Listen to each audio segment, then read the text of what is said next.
Okay. Hello, everyone. Today we'll speak about renal tumor. This is part one.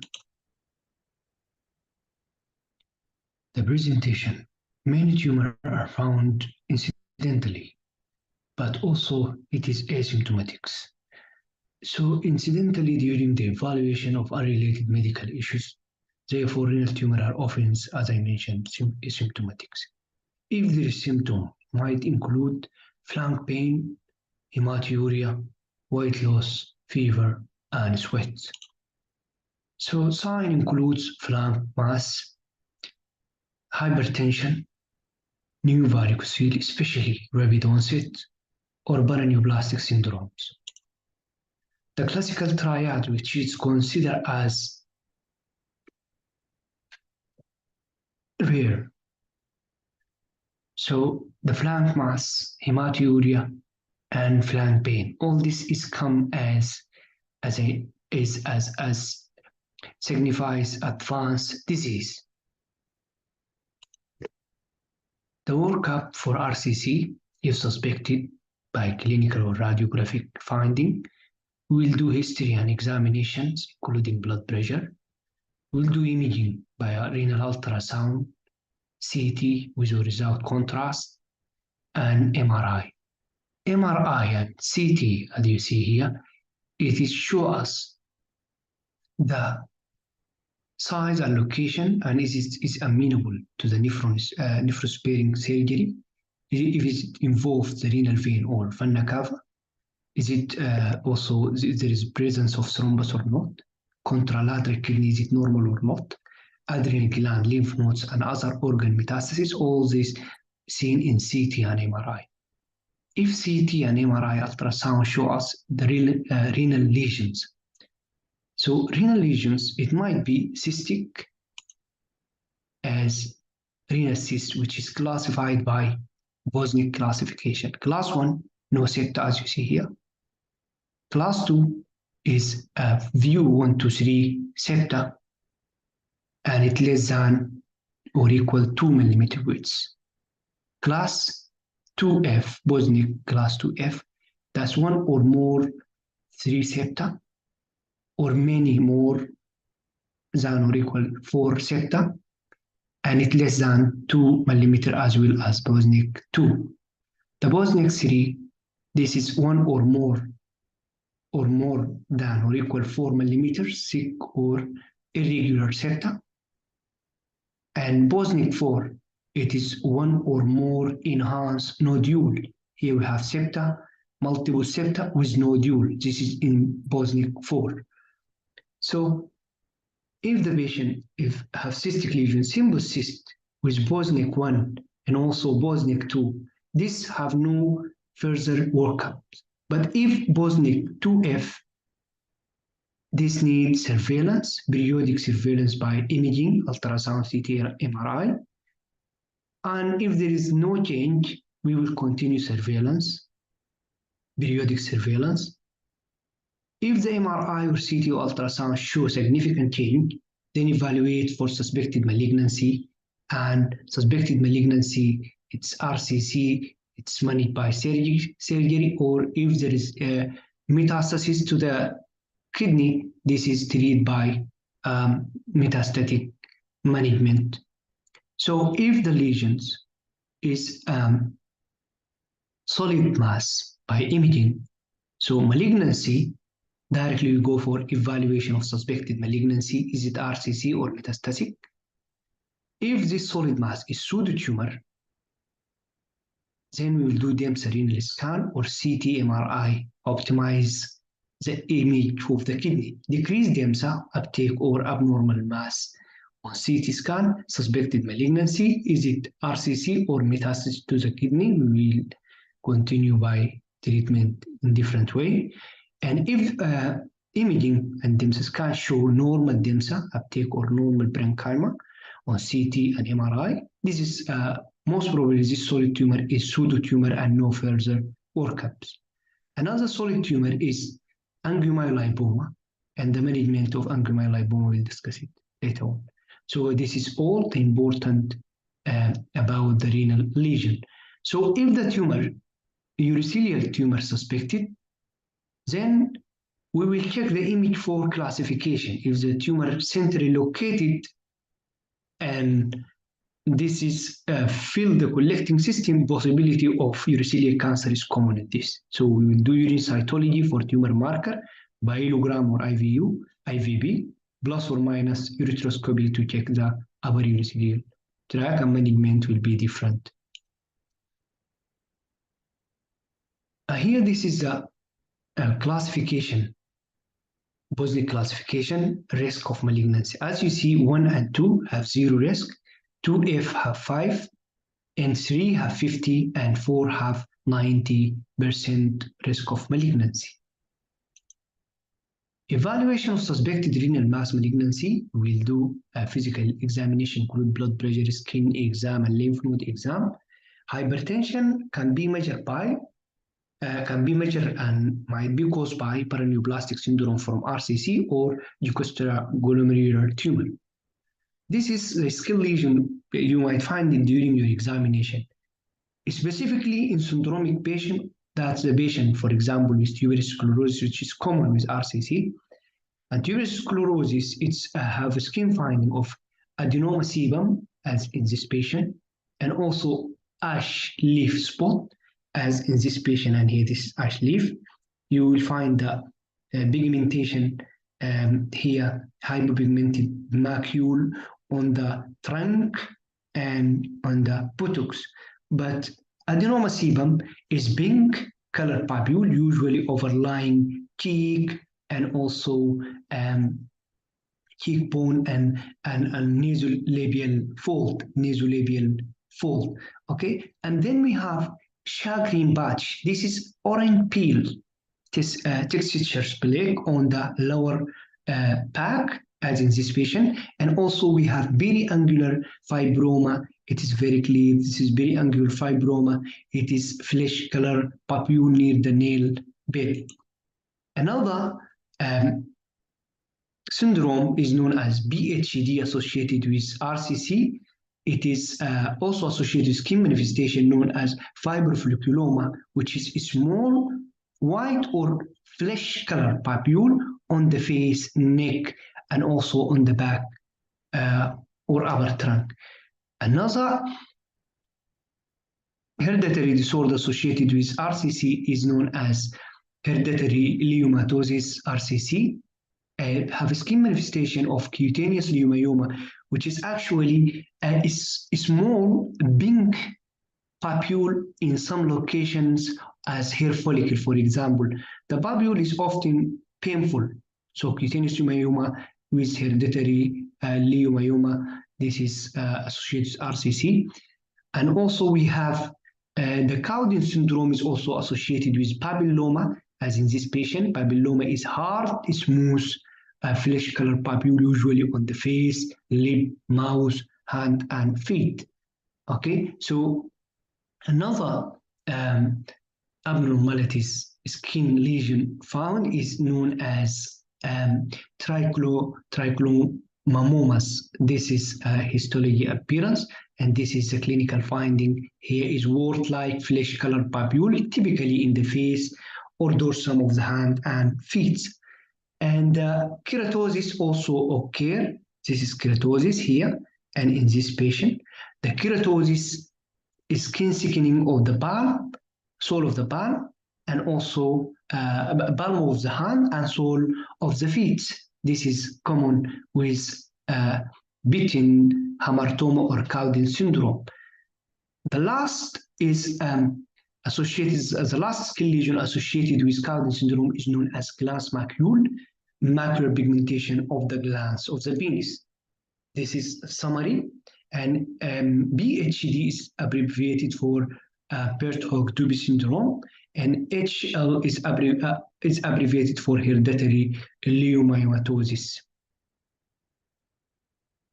Radiological imaging. So we would like to do this if vena cava invasion is suspected, obtain an abdominal and chest MRI. So obtain lab test is very important to do blood urea nitrogen, creatinine, alkaline phosphatase, liver function test, LDH, serum calcium, complete blood count or full blood count, urine analysis, all this important. If urine analysis show proteinuria, obtain quantitative measure of urinary protein such as spot urine protein creatinine ratio, spot urine albumin creatinine ratio, 24-hour urine for protein. Assign a chronic kidney disease stage using GFR. So for patients with renal dysfunction, consider pre-treatment referred to the nephrologist, especially in the patient with pre-treatment GFR less than 45.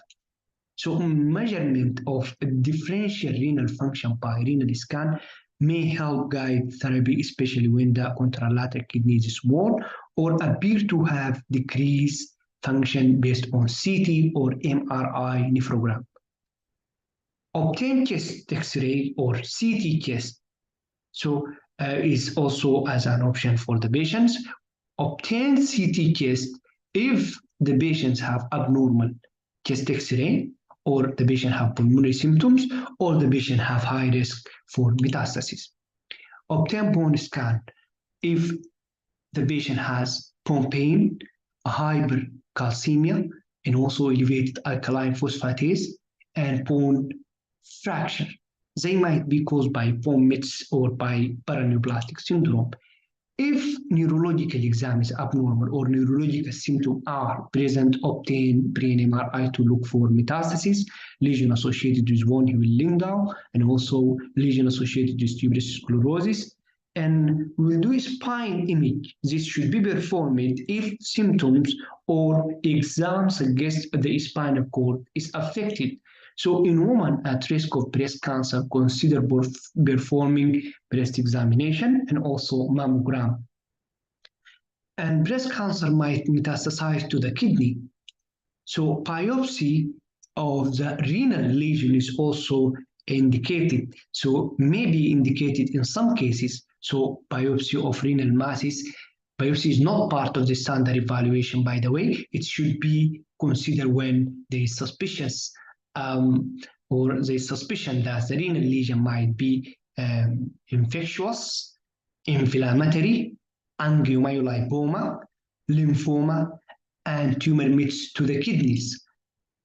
A candidate for nephrectomy that choose to undergo surveillance also as an option for the patient, or ablation or immobilization, all this is an option for your patient. So to confirm the diagnosis of RCC before systemic therapy in patients with metastasis who is not candidate for cytoreductive or palliative nephrectomy. So this is also an option. In this case, a renal lesion or metastatic lesion might be biopsy. So renal biopsy techniques, biopsy is performed by percutaneous under CT or ultrasound guide using assisted or a team gag needles. So the biopsy needle is advanced coaxial through sheaths to minimize the risk of the tumor seeding along the biopsy tract. At least 2 to 3 cores should be taken from each mass. Core biopsy is preferred over needle, fine needle aspiration or FNA because the core biopsy has higher diagnostic yield.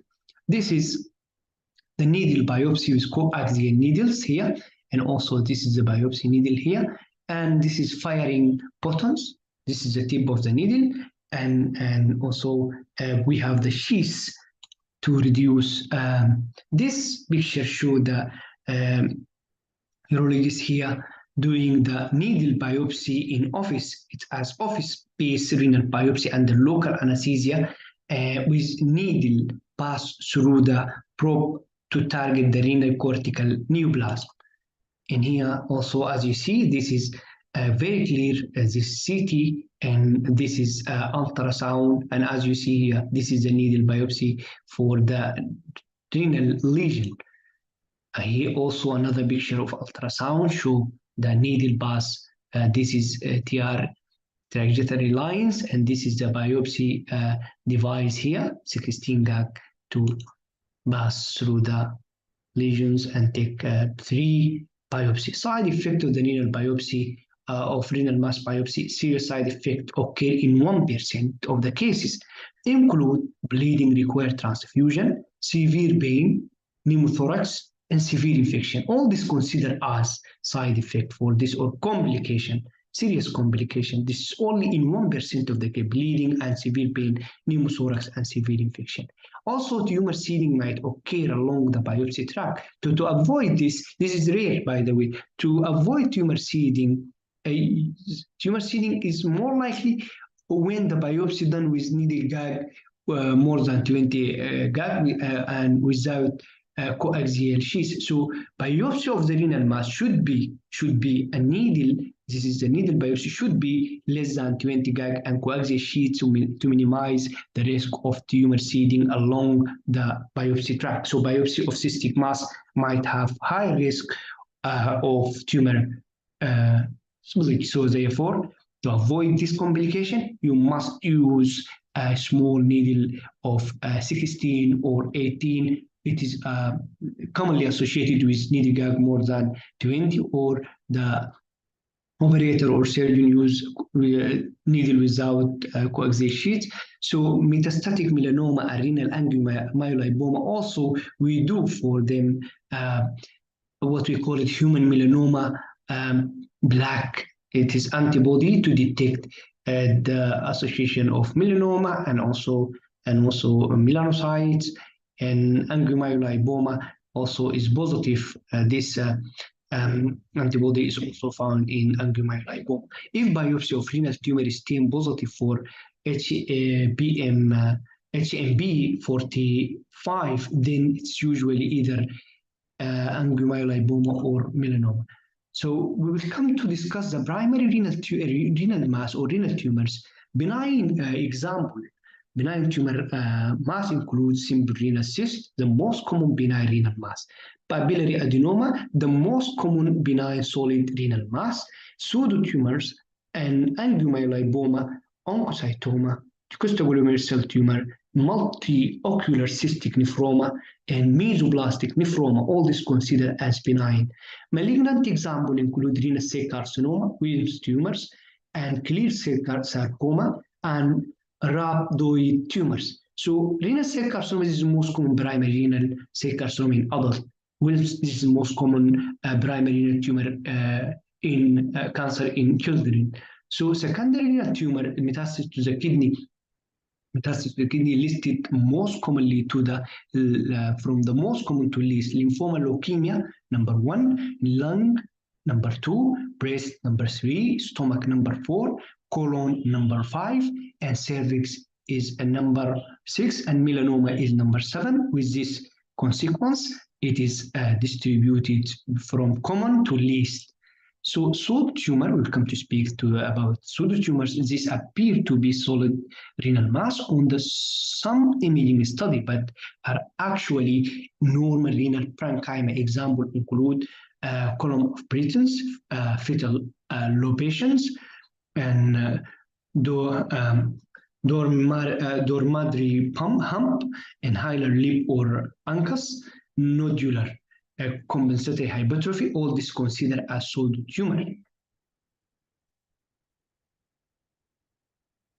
Following image study can help differentiate pseudotumor from true tumors. CT, MRI, or DEMSA renal scan. CT optimized to examine the kidney, and MRI optimized to examine the kidney too, and DEMSA scan, it is differentiate between them.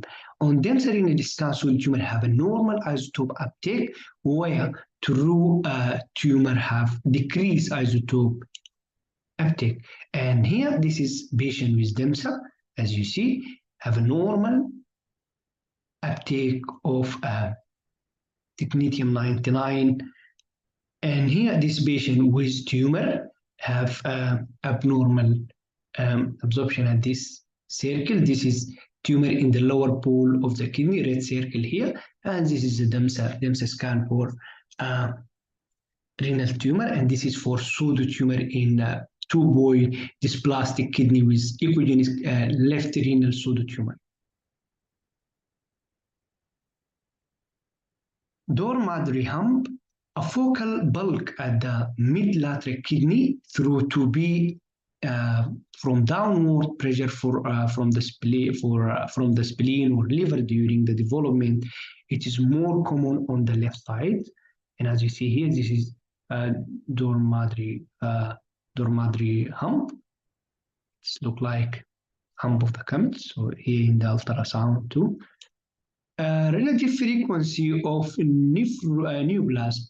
Small solid renal mass are more likely to be benign than large renal mass. 20% of the solid renal mass less than 4 centimeters are benign, while only 8% of the mass more than 4 centimeters are benign. So solid mass are usually malignant. The most common solid renal mass in adult is RCC. Here we have frequency of the RCC, clear cell RCC, which is actually relatively frequent, and the common is 65%, and we have papillary RCC, which is 10 to 15, and chromophobe RCC, which is 5 to 10%.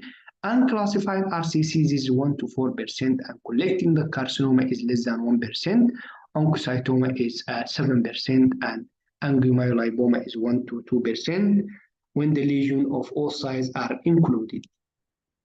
Hereditary syndrome and genetic mutation. We have this Germline genetic testing and genetic counseling. Genetic counseling is recommended for patients with any of the following characteristics. Diagnosed with renal cancer at age less than 46 of age, multifocal, bilateral renal mass, synchronous or metachronous. The tumor pathology suggests a genetic syndrome such as a mixture of RCC and oncocytoma, suggests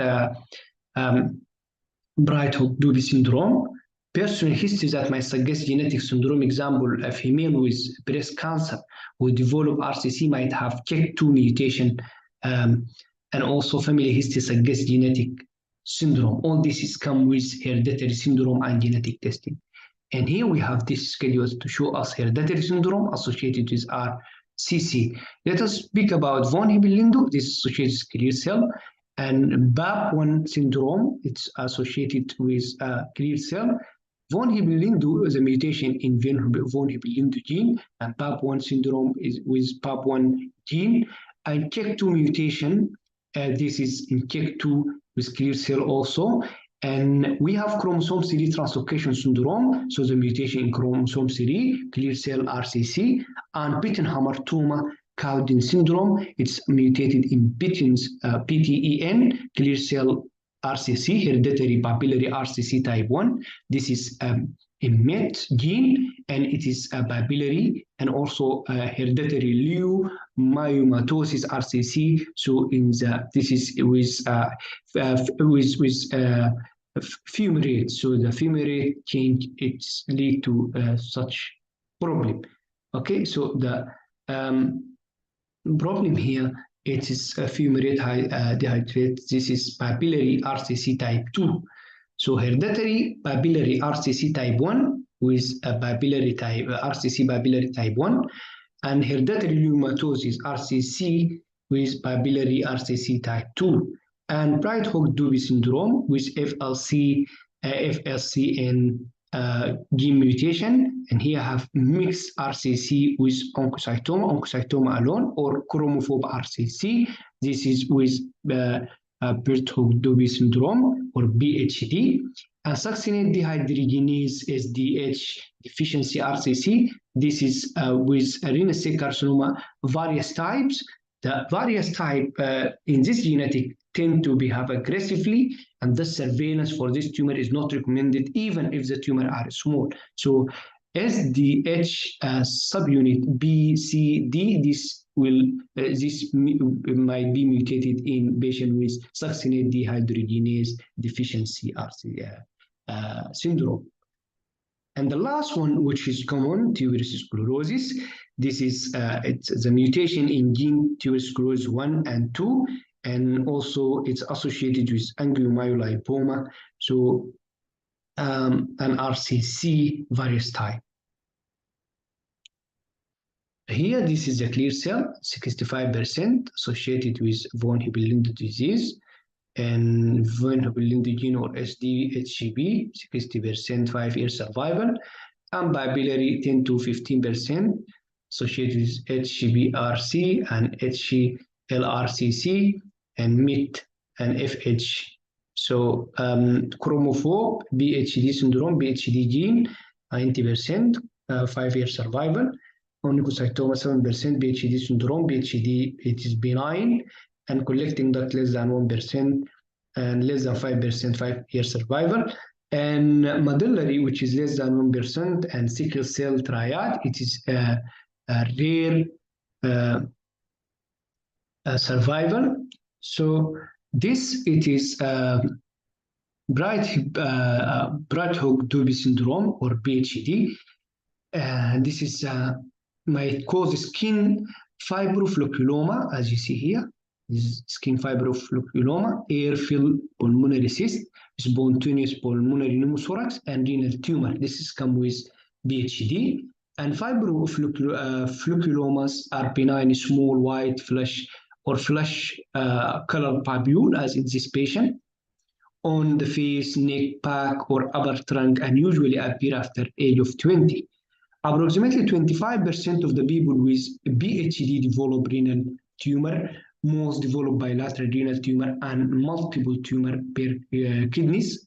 And any patient who present with oncocytoma and RCC should be evaluated for BHD. And as you see here, the gene that this is a mTORC1 mutated to TFEB. This is a normal situation.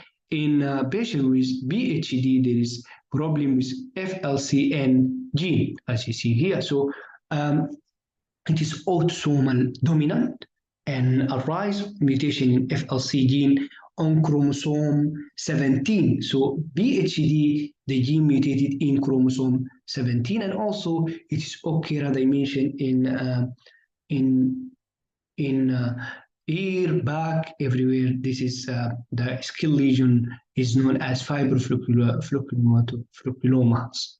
It is benign, small, white, flesh-colored papule. This is occur in ear, nose, back, and upper trunk, and usually after age of 20. We come to Betton hamartoma or Cowden syndrome. It's disorders from mutation of Betton gene, RCC, developing 35% of the patients, usually clear cell RCC. This syndrome is associated with RCC, breast cancer, endometrial cancer, thyroid cancer, a macular pigmentation of the glands of the penis, the skin lesion, papilloma, and trichomoniasis, and keratosis, and macrocephaly, and autism. All this come with Cowden syndrome. And gene mutation in this patient is Betton gene, as you see here. The Betton gene is tumor suppressor gene is mutated, and that lead to clear cell carcinoma.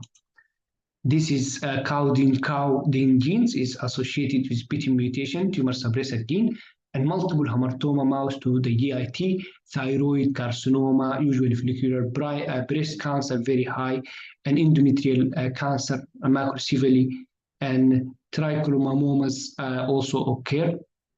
And this is the polyps, as you see, multiple hamartoma. And here, this is also, it's important, this is a trichomoniasis here, it's occur. The patient also have, as I mentioned, have several findings: macrocephaly and developmental delay, Lee-Hardulis disease, benign thyroid growth, especially follicular, and might be malignant thyroid cancer, hemangioma and vascular malformation, and also hamartoma polyp, and also the patient have skin papilloma, trichomoniasis, lipoma, acral planners, and benign uterine and malignant uterine disease can occur in endometrial cancer. Gynecomastia is occur. It's the same picture for the patients with Cowden syndrome, as you see here. And we come to hereditary leiomyomatosis renal cell carcinoma. And hereditary leiomyomatosis is rare disorder result from a mutation in the fumarate hydrase gene, FH. RCC developed in 15%, not like what we call it Cowden disease, that's 35% clear cell. Here it is only 15% of the patients have RCC. Okay, usually type 2 papillary. Okay, RCC is in this patient usually behave very aggressively. Thus, surveillance for this tumor is not recommended. Patient typically have cutaneous leiomyoma. Female may have uterine leiomyoma fibroids. So this patient here have a problem with fumarate hydrase gene mutation occur in this gene. This is malate fumarate transfer to HBH, and therefore we have problem with this enzyme known as fumarate hydrase that lead to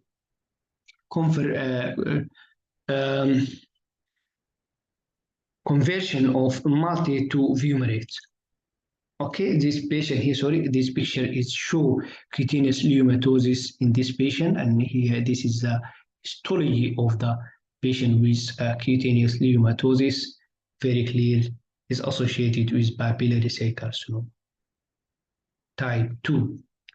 This is a major criteria like Hood hereditary rheumatoid multiple cutaneous leiomyoma, at least one biopsy proven, histology proof, and the minor is suspicious of this. So lateral cutaneous leiomyoma, early onset of the renal tumor, type 2 papillary in histology, and multiple early less than 40 years symptomatic uterine fibroid. Diagnostic for this patient, we will check Germline fumarate hydrase mutation test. Is positive. This is again is the same area is associated with type 2 papillary architecture in this patient, and it is deficiency of fumarate hydrase to lead to this problem.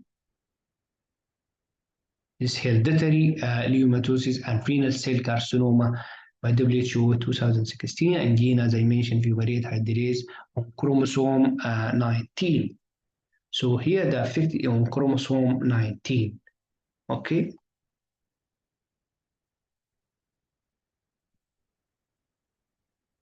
So prognosis for this is poor. Tuberous sclerosis. This is the classical triad of tuberous sclerosis, include mental retardation, seizure, and adenoma sebum. This is a classical triad. Okay, is seen only in 30% of the cases. This classical triad only in 30%. It is autosomal dominant sclerosis, by the way. And the mutation occur in two genes, TSC1 genes or TSC2 genes. So tuberous sclerosis causes hamartoma, which occur in the retina, brain, and skin. And also adenoma sebum can occur. So hamartoma when occur in the skin is known as adenoma sebum. Kidney is known as angiomyolipoma, and lung it will lead to lymphoangiomyomatosis, and heart cardiac rhabdomyoma. All this occur with tuberous sclerosis. Again, is caused hamartoma, which is usually occur in retina, brain, and skin, adenoma sebum in the kidney, angiomyolipoma in the lung, lymphoangiomyomatosis, and the heart cardiac rhabdomyoma. This is a gene that's affected here. As you see, this is stimulator oriented to the tuberous sclerosis gene 1 and 2. It is mutated, and therefore the tuberous sclerosis occur. Urological manifestation of tuberous sclerosis are renal cyst, angiomyolipoma, and RCC might develop with various types. Adenoma sebum is a pink or red color papule, usually on the skin overlying the nasolabial fold or the cheekbones. So they appear between age of 4 and puberty and might be mistaken for acne. This is very important that the adenoma sebum, as we see in the previous slide. Other skin manifestation, we speak about ash leaf spot, and it's actually hypopigmented macule on the trunca or buttocks, and shagreen patch, which is orange peel texture plaque on the lower back, and angular or periangular fibroma. This is flesh color papule near to the nail beds. And here this is a summary for the tuberous sclerosis. This is picture.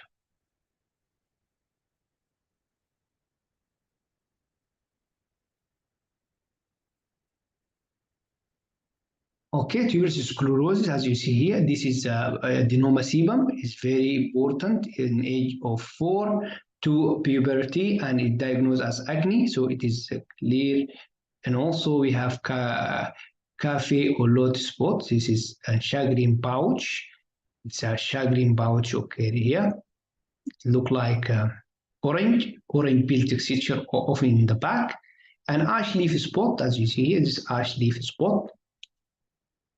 Von Hippel-Lindau or VHL is autosomal dominant disorder caused by mutation of von Hippel-Lindau gene with a manifestation that may include non-neurological cerebellar hemangioblastoma, spinal hemangioblastoma, and retinal angioma. Urological manifestation of von Hippel-Lindau include renal cyst, clear cell RCC, pheochromocytoma, and epididymal cystoadenoma and epididymal cyst. Clear cell RCC is the most common renal cancer in von Hippel-Lindau, and multiple, which is actually the clear cell in this patient, it's usually multiple, focal, and bilateral. RCC develop at the early age in von Hippel-Lindau, usual age less than 40 years, than sporadic RCC, which is usually occur in age of more than 40 years. So von Hippel-Lindau RCC usually below the age of 40, therefore, we would like to do screening in patients with age for familial disorders or genetic or hereditary disorder. In patients with von Hippel-Lindau or renal cyst have including simple malignant potential. So all patients with simple, even simple, including simple cyst, have malignant potential. Patient with von Hippel-Lindau or renal cyst is a malignant potential. In patients with von Hippel-Lindau and renal neoplasms, surveillance of renal mass less than 3 cm is reasonable because this mass have low metastatic potential. When intervention is indicated, the renal sparing therapy is the treatment of choice. If it is not possible, treatment usually consists of nephrectomy and dialysis. This is picture show us von Hippel-Lindau syndrome with various findings and disorder. Another picture here is details.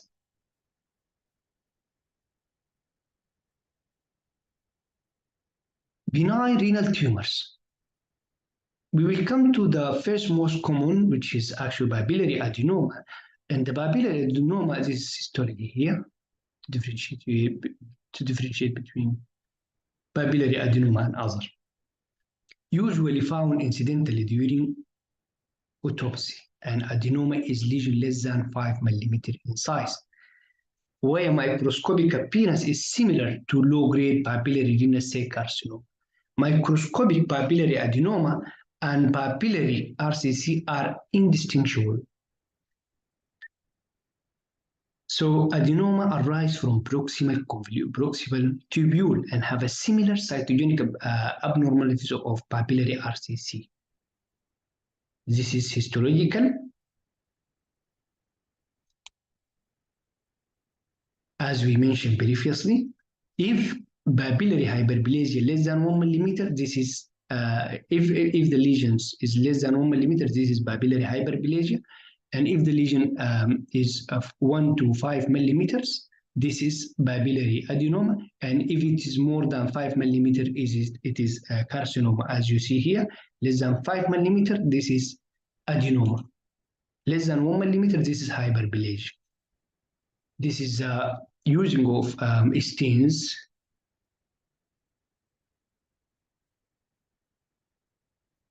This is papillary example with H&E and Amicar and GST alpha. This is the difference. This is papillary adenoma example 1, and this is papillary adenoma example 2 here. This is histology, and this is papillary adenoma example 3 is the same Amicar, and this is the papillary carcinoma. So the difference between them is very clear. This is carcinoma, so it is a little bit difficult to differentiate, but it's clear. Here we have loss of cell differentiation compared with this here. You will find the cell, it is look different from the cell differentiation in this area. And also you will find cytoplasm and you will find nuclei. Here, you will not able to identify the nuclei cytoplasmic ratio. So this is in the different, and this Samuma bodies found in papillary RCC and also others. Cause of Samuma bodies is papillary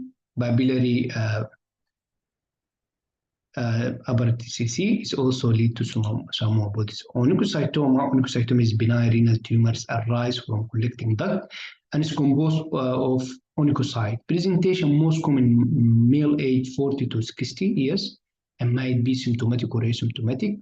Imaging onychocytoma cannot be distinguished from the RCC using imaging study. Therefore, it is often treated as RCC. Arteriogram might show spoke wheel pattern of the tumor arteriole with the lucent rim around the tumor. These findings are not specific for onychocytoma and can be occur with RCC pathology. We have macroscopic or gross. It's show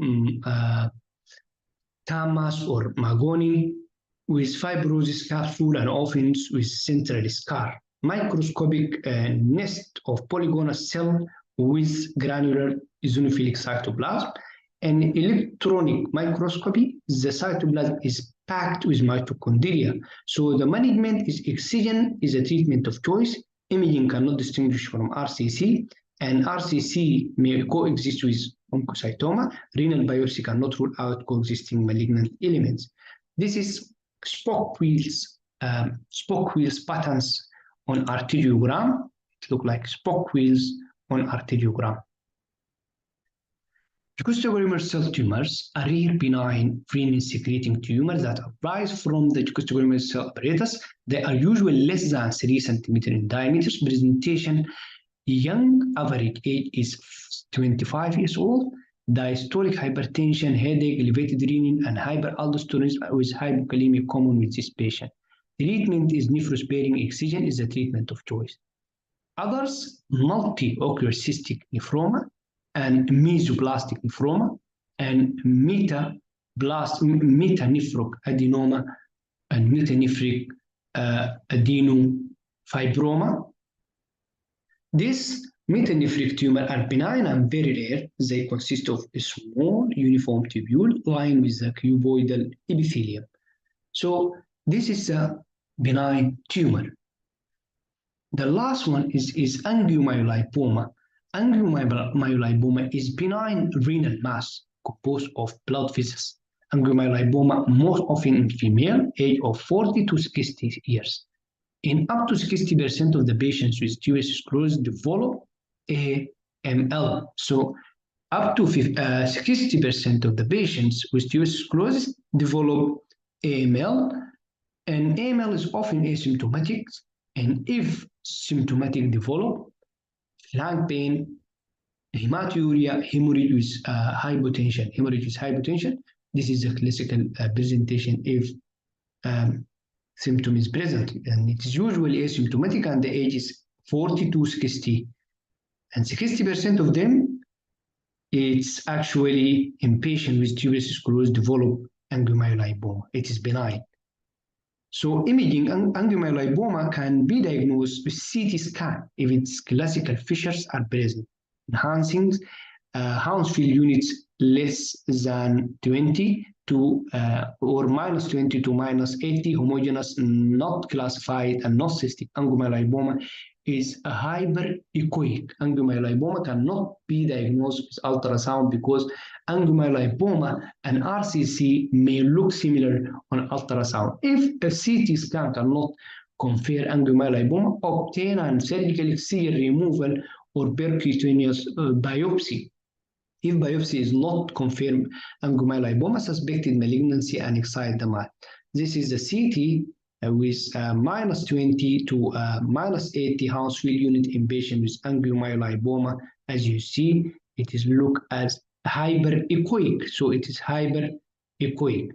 This is a diagram show the angiomyolipoma, and the angiomyolipoma is benign tumor angiomyolipoma here too. Treatment of angiomyolipoma, significant bleeding, non-significant bleeding. If significant bleeding is life-threatening hemorrhage, surgical excision, not life-threatening immobilization. And if bleeding persists, then do surgical excision. If no significant bleeding and angiomyolipoma less than 4 centimeter and asymptomatic, surveillance performed. And surveillance involved by imaging every 6 to 12 months, is usually using ultrasound. Consider treatment if angiomyolipoma is more than 4 centimeter or become symptomatic. Symptomatic, we will consider treatment. Okay. So the treatment is nephrospastic surgery is best option for the patient needs this. So this is the end of today's session. Thank you very much. We'll meet again in the second part of renal tumors.